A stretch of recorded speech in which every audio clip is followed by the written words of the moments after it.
اقبال کی والدہ کے بارے میں ہم جب کتابیں پڑھتے علامہ اقبال کی زندگی کے بارے میں تو پتہ چلتا ہے کہ علامہ اقبال کے والد ایک ایسا پیشہ کرتے تھے جو ربا سے جڑا تھا، جو سود سے جڑا تھا، اور علامہ اقبال کی والدہ اسے بالکل پسند نہیں کرتی تھی۔ تو جب علامہ اقبال پیدا ہوئے، علامہ اقبال کی والدہ نے اپنے چھاتی کا دودھ، اپنا دودھ اپنے بیٹے کو نہیں پلایا۔ وہ چاہتی تھی کہ میرے بیٹے کے جسم میں ایک بوند بھی حرام کمائی نہیں جائے۔ تو علامہ اقبال کی والدہ نے کیا کیا؟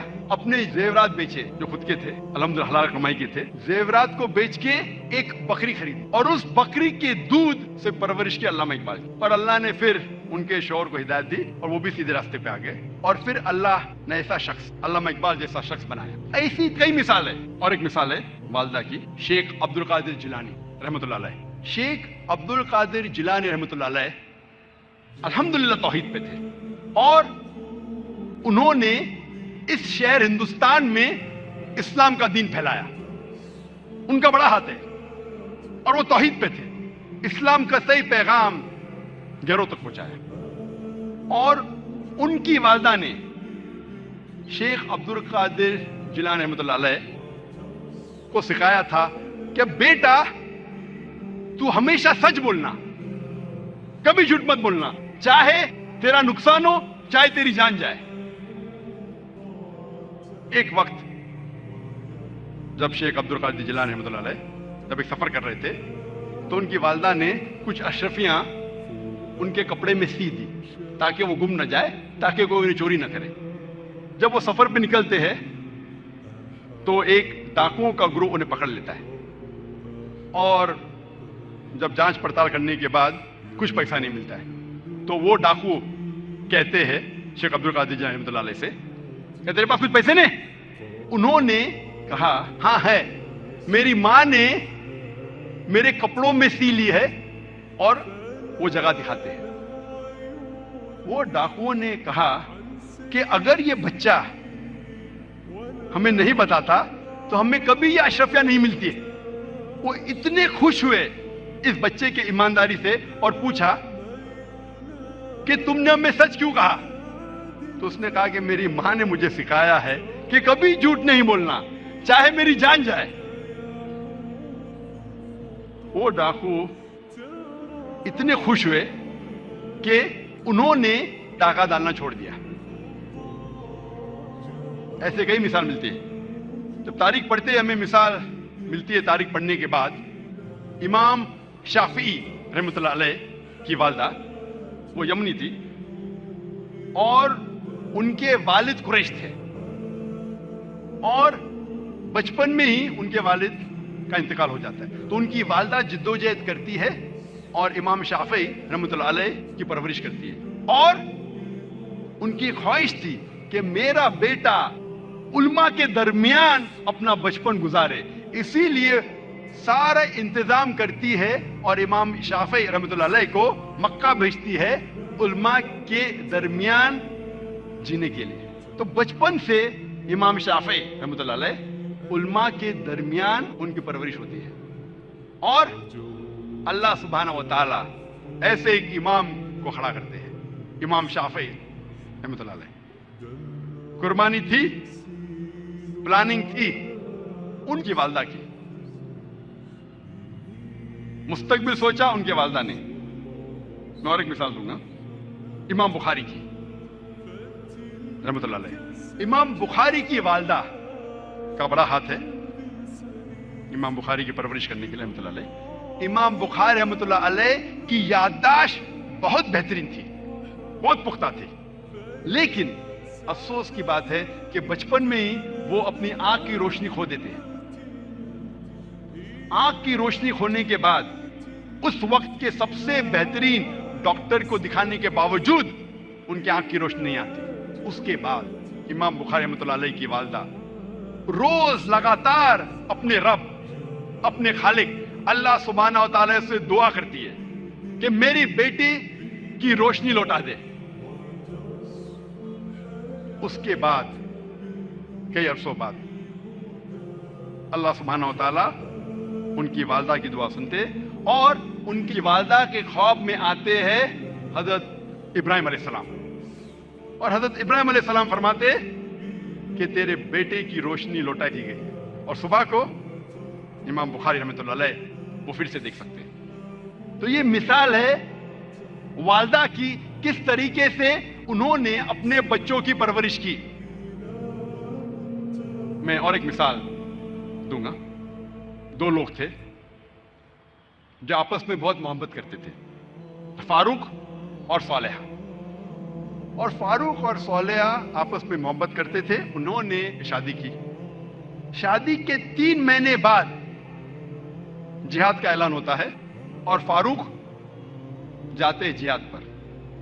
جہاد کے جانے سے پہلے وہ اپنی اہلیہ, اپنی بیوی صالحہ کو 30,000 دینار دیتے ہیں. 30,000 دینار ایک یوکے کے آدمی نے کیلکولیٹ کیا اور کہا کہ وہ ہوتے 2 ملین پاؤنڈ. 2 ملین پاؤنڈ کو میں تبدیل کروں گا روپیے میں, ہو جاتا ہے 15 کروڑ روپیے. وہ دیتے ہیں 30,000 دینار, 2 ملین پاؤنڈ, 15 کروڑ روپیے اپنی اہلیہ کو, اور کہتے ہیں کہ اسے محفوظ رکھو, اسے خرچ مت کرو, میں جہاد کے لیے جا رہا ہوں. اور پھر وہ جہاد کے لیے جاتے ہیں اور کہتے ہیں کہ انشاءاللہ میں 3 مہینے میں واپس لوٹوں گا. ان کے جانے کے چند مہینے بعد ان کی اہلیہ صالحہ کو ایک بیٹا پیدا ہوتا ہے. 1 سال گزرنے کے بعد ان کے شوہر واپس نہیں آتے. 2 سال گزرنے کے بعد واپس نہیں آتے. 2.5 سال بعد ایک شخص آ کے کہتا ہے صالحہ سے کہ میں نے تمہارے شوہر فاروق کو دیکھا کہ وہ گر گئے اور وہ گھائل ہو گئے. پھر چند سال گزرتے ہیں, پھر بھی فاروق واپس نہیں آتے. تو اس کی اہلیہ سمجھتی ہے کہ میرے شوہر کا انتقال ہو گیا. لیکن 30 سال بعد فاروق واپس مدینہ لوٹتے ہیں اور ان کی خواہش تھی کہ میں میری اہلیہ سے ملوں. لیکن وہ بہت پرہیزگار تھے. مدینہ میں آنے کے ساتھ سب سے پہلے جاتے مسجد میں نماز پڑھنے کے لیے. نماز پڑھنے کے بعد وہ دیکھتے ہیں کہ کئی علماء آپس میں علم کے بارے میں گفتگو کر رہے ہیں, اور ان میں سے ایک نوجوان, تقریباً 30 سال کا نوجوان, جس کا نام تھا شیخ عبد الرحمن, وہ سب سے بہترین عالم تھا. وہ اس سے کافی متاثر ہوتے. پھر وہ جاتے ہیں اپنے گھر کی طرف. جب گھر میں داخل ہوتے ہیں تو اپنے بیوی صالحہ سے ملتے ہیں. وہ دونوں خوشی کے مارے رو پڑتے ہیں. اس کے بعد فاروق پوچھتا ہے کہ میرے 30,000 دینار تو محفوظ ہے نا, آپ نے اسے خرچ نہیں کیے؟ تو اس کی اہلیہ پوچھتی ہے آپ گھر آنے کے پہلے مسجد گئے تھے؟ ہاں بالکل صحیح, میں مسجد گیا تھا. وہاں آپ نے علماء کو دیکھا؟ ہاں میں دیکھا. کیسے؟ بہت اچھے. خوشی کی بات ہے کہ اس شہر میں ایسے علماء ہیں. تو اس کی اہلیہ اس سے پوچھتی ہے سب سے بہترین عالم آپ کو کون لگے؟ تو فاروق کہتے سب سے بہترین عالم تھے شیخ عبد الرحمن. تو اس کی اہلیہ پوچھتی ہے کہ اگر اللہ آپ کو شیخ عبد الرحمن جیسا علم دے تو آپ کتنا خرچہ کر سکتے اس علم کے لیے؟ تو فاروق کہتا ہے یہ سارے 30,000 دینار میں خرچ کر سکتا ہوں ایسا علم حاصل کرنے کے لیے. پھر اس کی بیوی پوچھتی ہے کہ اگر آپ کا بیٹا ہو, اسے ایسا عالم بنانے کے لیے آپ کتنا خرچ کریں گے؟ تو فاروق کہتے میں 30,000 دینار سے زیادہ خرچہ کر سکتا ہوں, 15 کروڑ روپے سے زیادہ خرچہ کر سکتا ہوں اپنے بیٹے کو شیخ عبد الرحمن بنانے کے لیے. تو اس کی اہلیہ کہتی ہے آپ کے جانے کے بعد مجھے ایک بیٹا پیدا ہوا اور یہ شیخ عبد الرحمن آپ کا بیٹا ہے, اور آپ کے 30,000 دینار میں نے خرچ کیے اس کو عالم بنانے کے لیے.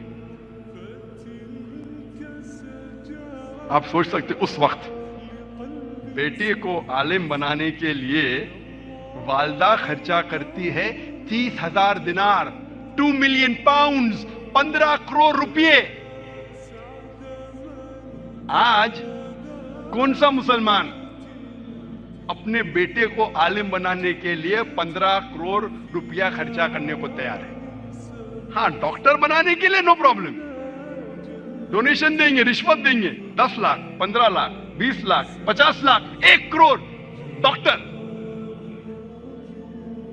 امریکہ بھیجنے کے لیے میرا بیٹا امریکہ میں پڑھ رہا ہے, 2 کروڑ خرچہ کریں گے, 3 کروڑ خرچہ کریں گے. کیوں؟ بیٹا امریکہ میں پڑھ رہا ہے. اسٹیٹس. میں یہ جاننا چاہتا ہوں کہ کتنے مسلمان اپنے بیٹے کو عالم بنانے کے لیے 15 کروڑ خرچہ کریں. گنتی کے آپ کو ملیں گے انگلیوں پہ. ہے الحمدللہ آج بھی ہمارے معاشرے میں ایسے مسلمان ہیں, لیکن بہت کم, انگلیوں پہ گن سکتے ہیں, بہت کم, لیکن ہے الحمدللہ. جی دوستو, ایسے کہ آپ لوگوں نے آج کی ویڈیو دیکھی تو دوستو امید کرتا ہوں کہ ویڈیو آپ کو اچھی ملے ہوگی, جیسے کہ ماؤں نے اپنے بچوں کو اچھی تربیت کے لیے کتنی قربانیاں دی ہے. جیسے کہ دوستو ڈاکٹر ذاکر نائک نے پہلے اگزامپل جو دی ہے وہ علامہ اقبال کی دی ہے کہ جب علامہ اقبال پیدا ہوا تو ان کی جو ماں تھی ان کو پالنے کے لیے کیا کچھ نہیں کیا.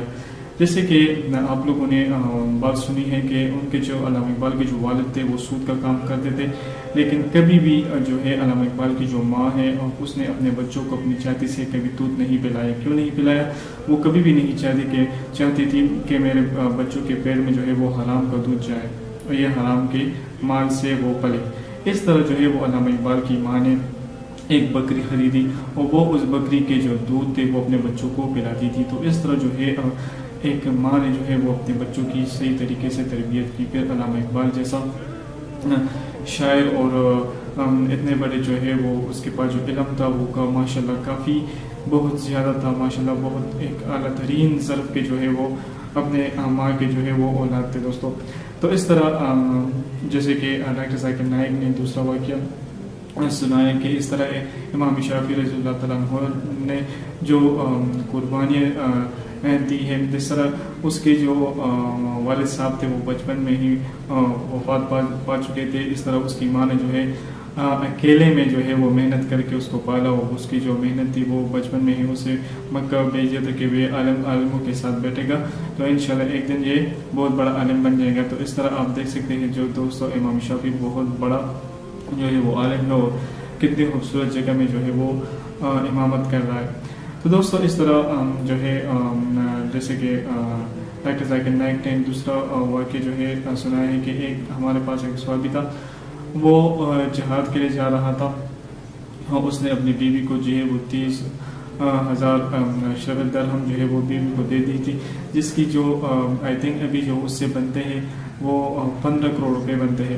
اس نے اپنی بیوی کو وہ درہم دے دیے ہیں, وہ جہاد کے لیے چلے گئے ہیں. اس نے بیوی کو نے کہا کہ میں 3 مہینے بعد آؤں گا, لیکن وہ 3 مہینے بعد نہیں آیا. اس میں 1 سال گزر گیا. پھر جو ہے اس صحابی کا جو ہے ایک بیٹا بھی پیدا ہو گیا. اس میں دوستو 1 سال گزر گیا, 2 سال گزر گئے, 3 سال گزر گئے. پھر کسی نے اس صحابی کے جو ہے بیوی سے کہا کہ میں نے اس کو دیکھا تھا, وہ کہیں گر گیا تھا, وہ شہید ہو گیا تھا. تو پھر اس نے دوستو جو پیسے بچے تھے, پھر اس نا امیدی پیدا ہو گئی تھی. اس نے ذہن میں سوچ لیا کہ میرا جو شوہر ہے وہ وفات پا گیا ہے یا شہید ہو گیا ہے.